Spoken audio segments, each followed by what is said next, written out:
This is the Lockpicker 1969, and welcome to my channel, and welcome to the next episode of Interview with a Lockpicker. Today's guest is Diggs. Say hi, Diggs. Hey everybody. So, where are you from? Originally, I'm from St. Louis, Missouri. Born and raised 21 years, and then I've been bouncing around the U.S. ever since. Okay. So, how and when did you get into locksport?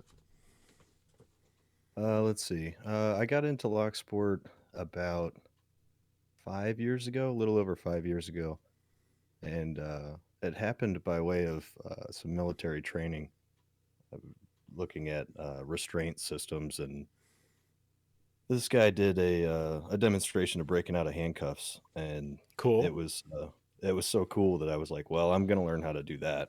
Uh, and I went home and bought some real handcuffs off of Amazon, looked up every YouTube video I could find, and then realized exactly how easy it is to do once you've got a bobby pin that's bent correctly.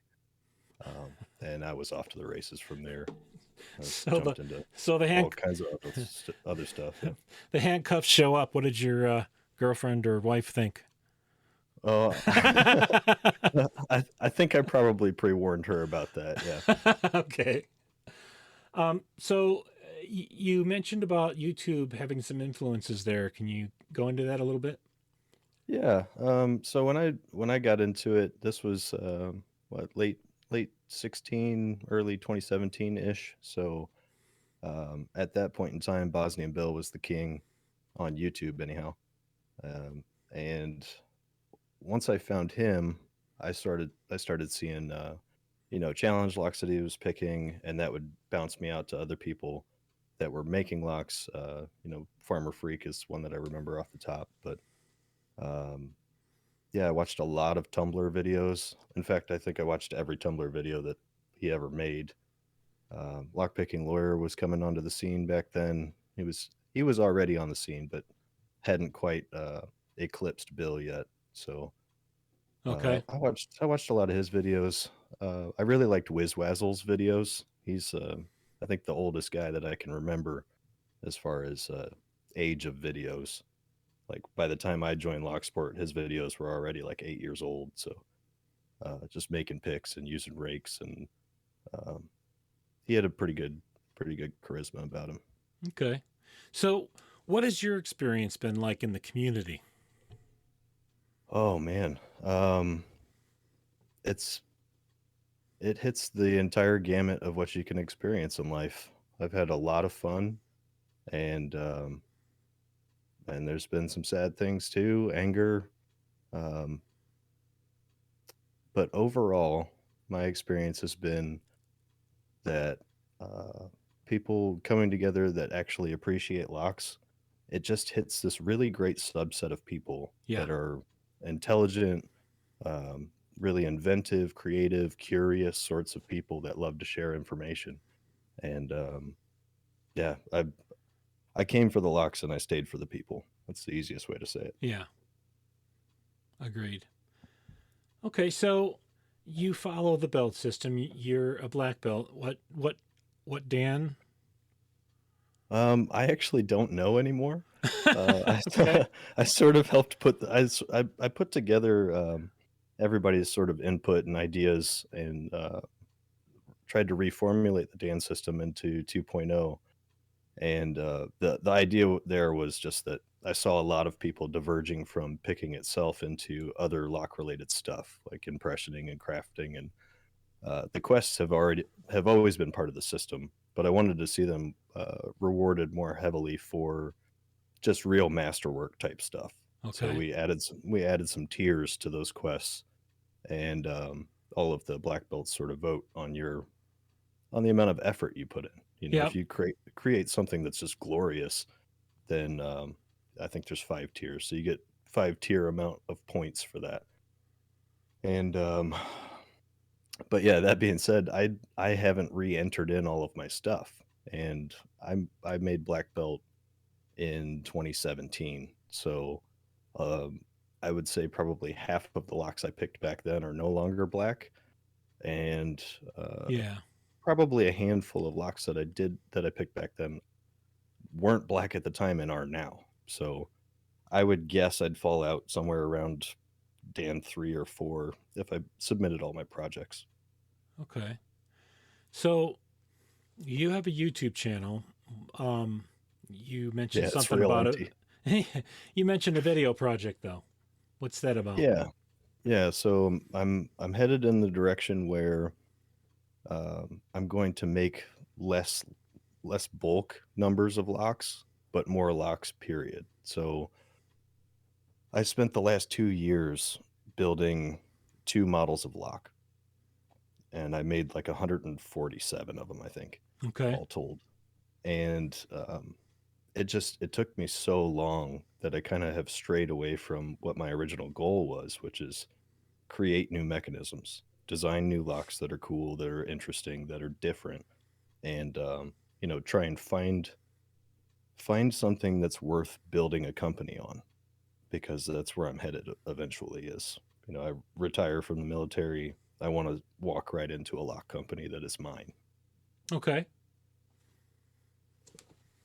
So the YouTube series is sort of a way of mixing both worlds, right? It puts me back on track with I want to create less of the same lock and more new mechanisms overall.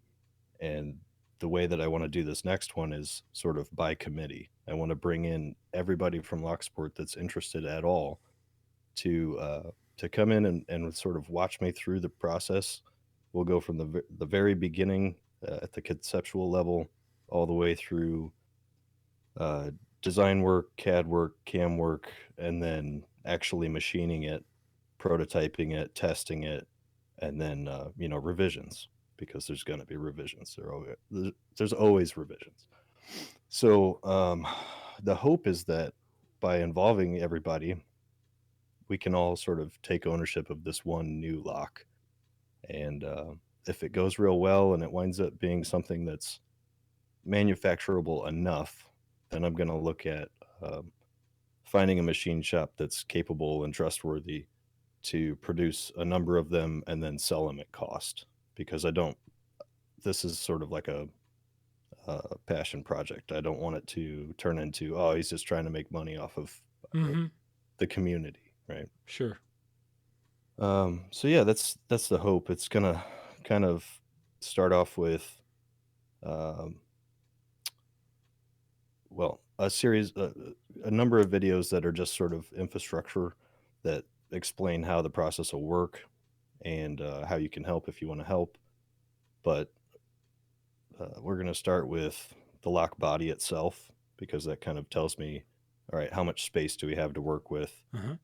And early on in the process, we're going to have to decide, do we want this to be something that's fun to pick, or do we want this to be like devastatingly hard, like a chromer protector or a Yeah. mercy or something, Yep. something that's just um, the pinnacle of difficulty. And I tend to believe it's going to stray in that direction, but it sort of, I think it depends on the cross section of people that actually show up, you know. Yeah.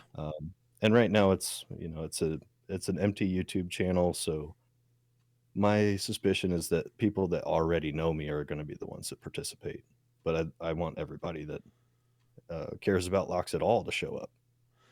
Well, I would think that once it gains some steam and gets a little bit more understood and known, you'll have more people that kind of show up and say, "Hey, can I be involved?" So, Yeah, I hope so. yeah. So, how do you envision going through that process of coming up with the ultimate decision about things when you've got a community that all has input on it? Yeah, so it's sort of, it has to be put within guardrails, right? Because a project like this will immediately go off of the rails if you don't have some sort of boundaries. And so the way I envision this happening is everything that really matters to the core of what it is, like this is the sort of body it lives in, this is its use case, these are the types of mechanisms, if even if there's multiple mechanisms, um, all of the things that are foundational to a lock and how it's used. will be decided in mass, but the actual design portion of it is going to be sort of built like a choose your own adventure thing. And Hmm. originally that was going to be the title of this project, but I found out recently that it's trademarked, and the people that bought the rights to it from those old choose your own adventure books from the Yeah. 80s, they're Yeah. litigious. They will come after you for using that. So Wow. right now it's a nameless project, and that'll be in the first video, looking for inputs on what it should be called, and then we'll vote on that. So um, yeah, the the name is the name is so much less important than I made it out to be in the beginning. I was like, yeah, that this project name sucks, but I just Okay. couldn't come up with anything better. I care about the locks, not the name, you know? Yeah. Yeah. Okay. So I wanted to go a little bit more into locks you've made, Mhm. like Alpha and Bravo. Can you talk Yeah. about that a bit? Yeah, I can. So Alpha was the first one I put out. I started manufacturing that one. Ooh, when was that? September of, I want to say I started September of 2021. Okay. And it took me a full year to ship. Like they shipped the following September, and that lock was supposed to be simple, because what wound up happening was I decided I wanted to make a lock. I didn't know how to machine. I went out and bought a CNC mill, and then spent several months learning how to use it by making brass pinning trays, and early on aluminum pinning trays. Those things are pretty rare. Um, and that went well enough, and so I was like, okay, it's time to make a lock. And all through that time I was sort of doing design work on what I was calling Alpha. I just chose to use the phonetic alphabet to name them all, Sure. because creative choices like that, I'm just bad at. I'll sit there and ruminate on it for like 6 months instead of just doing it, which is, by the way, why my YouTube channel's empty and we're talking right now. So um, Well, the at least you have 26 different names you can run through before you have to start over again. Exactly. Exactly right, and that's why that's why I chose it, because I'm going for, both quantity and quality. I'm trying to run through as many different designs as possible. So anyway, Alpha was originally designed as, it was intended to be a high security wafer mortise, and, when I say mortise, I mean American mortise, the threaded type, not the giant brick that it became. How that happened was I spent 5 6 months working on a design, and I really loved it. And even though it was ridiculous, I kept pushing on it because I wanted to make it work.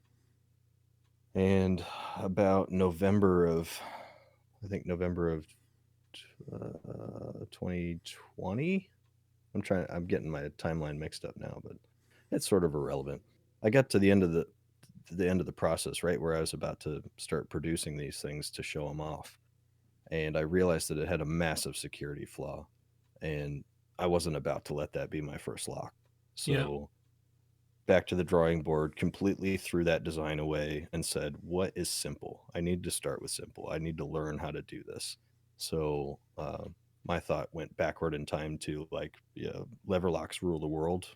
This is, 1800s, and let's do a lever lock. That's simple enough.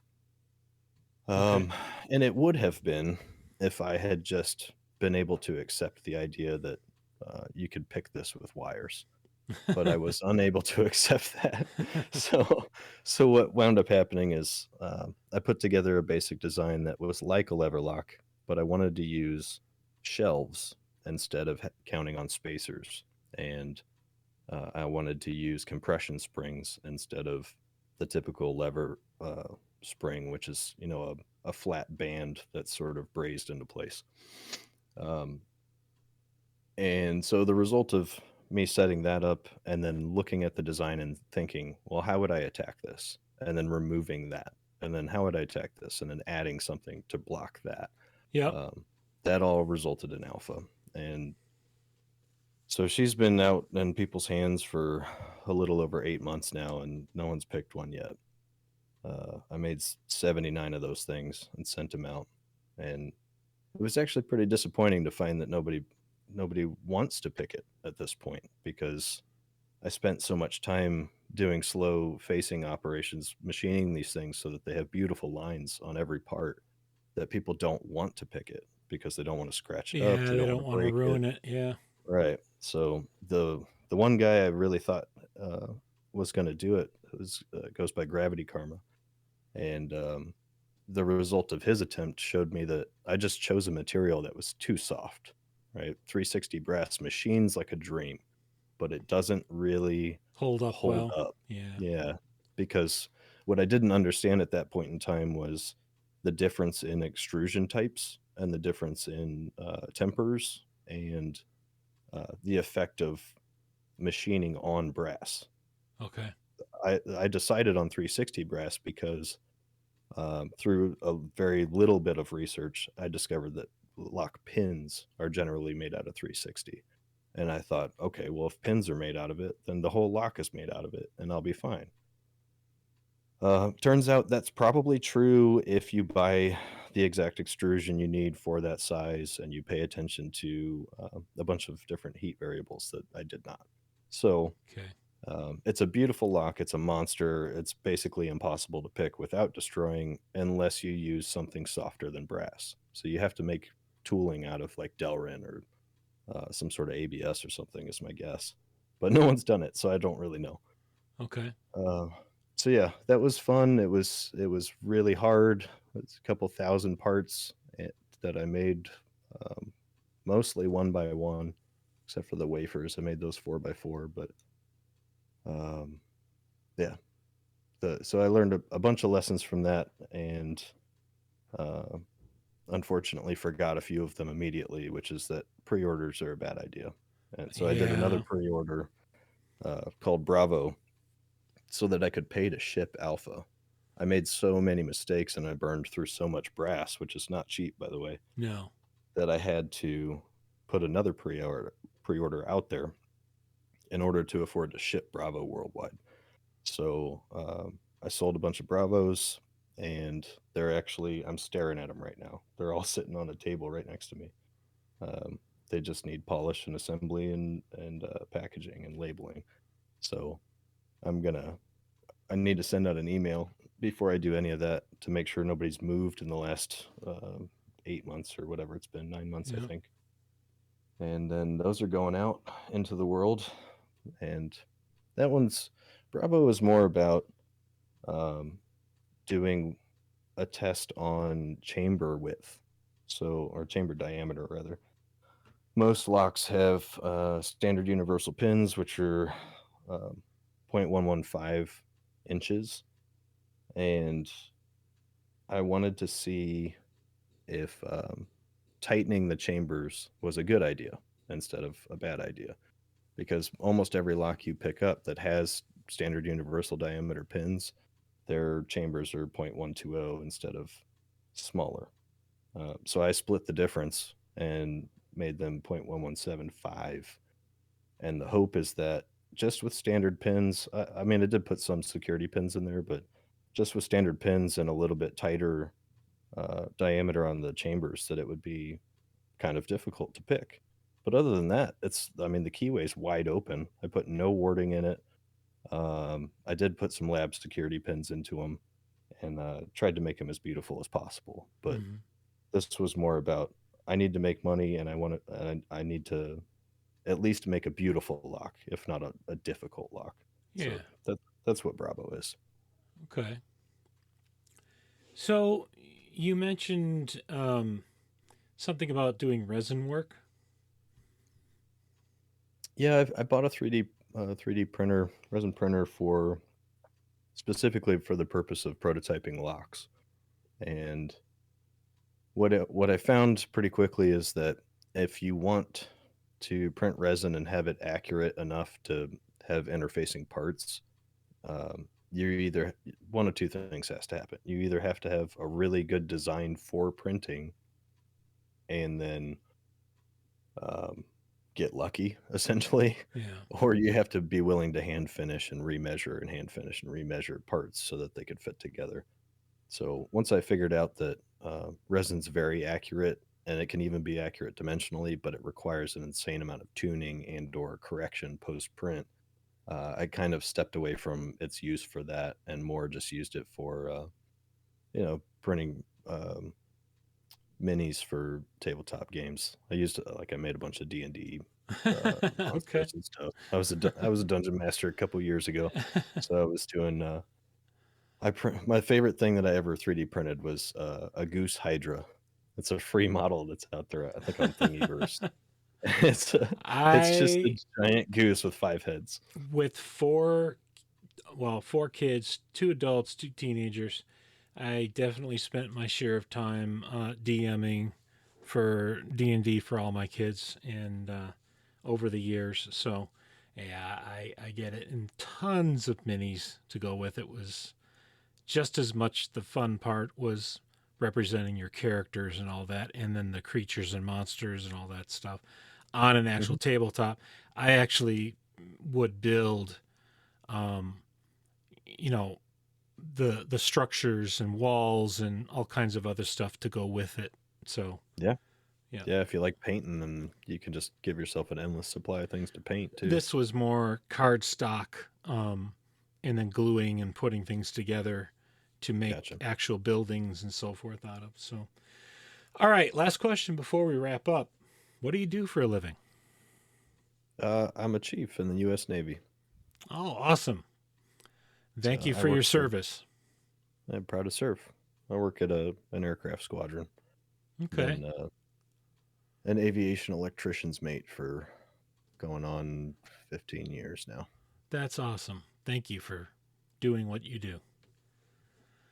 All right. Is there anything you'd like to say to our audience before we wrap it up? Yeah, I'd like to invite you all to come over to Digby Lock and Tool on YouTube.